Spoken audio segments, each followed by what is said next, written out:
La question qui me passait par la tête ce matin dans mon temps de sport, marche et course, c'est que je me suis dit, tiens, quel bonheur d'avoir régulé mon système nerveux. Parce que regardez, il fait vraiment gris, il y a le ciel qui est vraiment bas. Encore quand je suis partie, c'était encore bruneux, ça, voilà, il faisait vraiment très très moche. Et si j'avais écouté les pensées qui me traversaient la tête, ça disait, oh non, Denise, il fait moche, il va sûrement faire froid, puis peut-être qu'il va pleuvoir, puis gna gna gna, puis gna gna gna.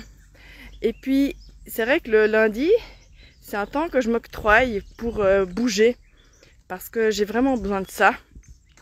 La semaine passée, voilà, j'ai écouté, il faisait -2, il neigeait. Là, j'ai dit, ok, j'ai vraiment pas le courage. Et je sentais que voilà, j'avais eu un gros week-end et que l'énergie n'était vraiment pas là. Et que j'avais besoin plutôt d'être au calme que de bouger. C'est ça aussi, avoir un système nerveux régulé, c'est de pouvoir s'écouter. Et je me suis dit, mais je réfléchissais, mais c'est pas que pour aller courir le lundi matin que c'est intéressant d'avoir son système régulé.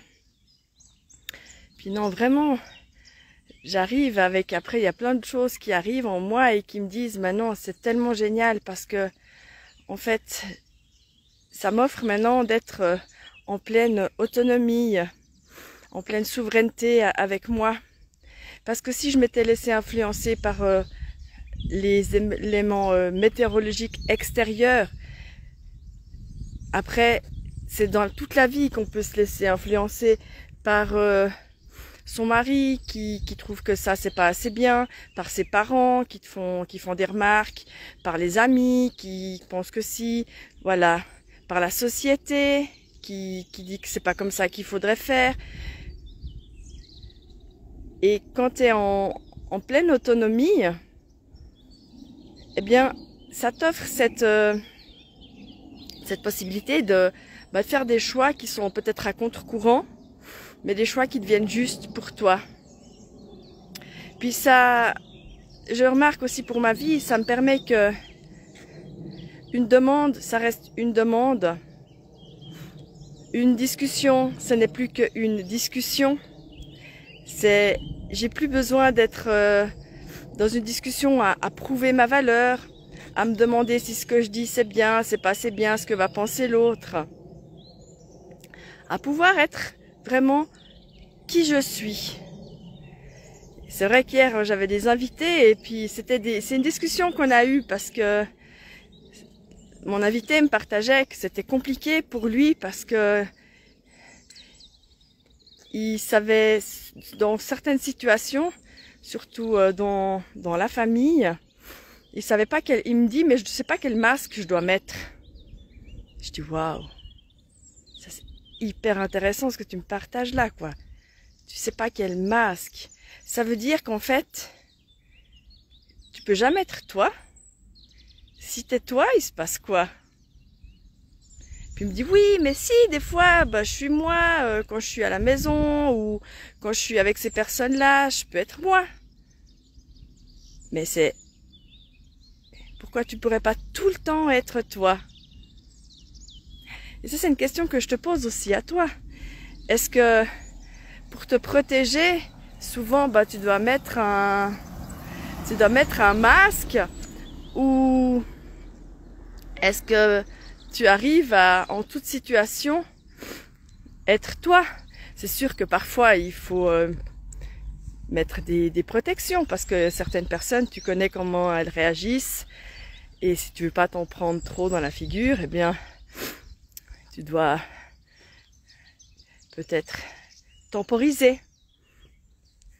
Mais ça veut pas dire renier qui tu es.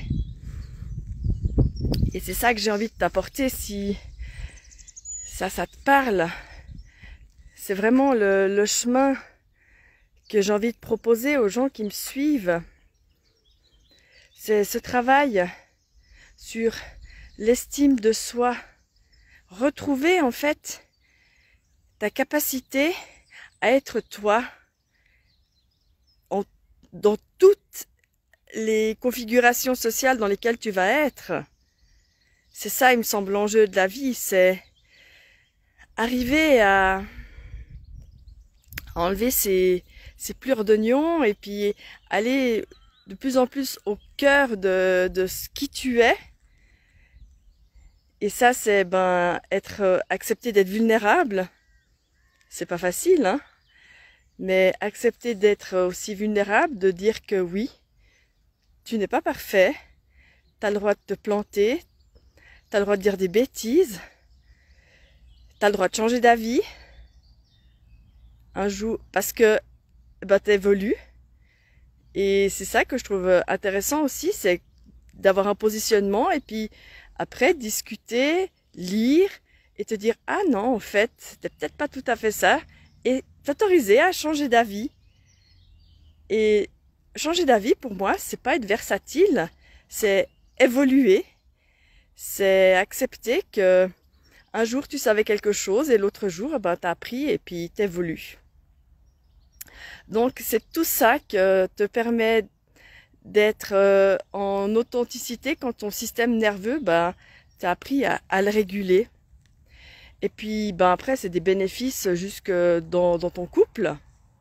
Voilà, moi aujourd'hui je fête mes 24 ans de mariage aux religieux et on avait choisi cette date, c'était symbolique pour nous parce que ça faisait 5 ans qu'on était ensemble, donc ça fait 29 ans que je suis en couple avec mon mari.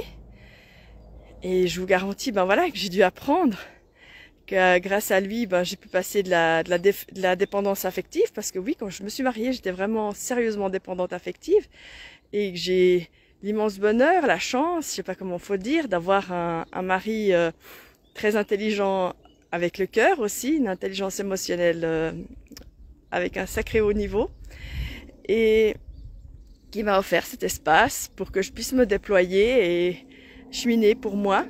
Et puis que maintenant, je peux vous offrir aussi cette sécurité-là parce que j'ai pu l'acquérir, c'est le chemin et c'est tout ça que j'ai envie de vous offrir. Alors, je te rappelle que je serai là demain à midi devant mon ordinateur dans une session Zoom privée.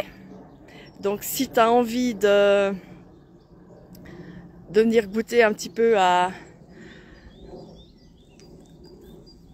qu'est-ce que je pourrais t'apporter, eh bien tu vas dans ma bio et là tu peux cliquer sur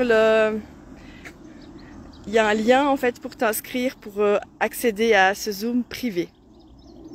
Donc je te souhaite une bonne journée et prends soin de toi et sache que tu as le droit de dire, d'être qui tu es.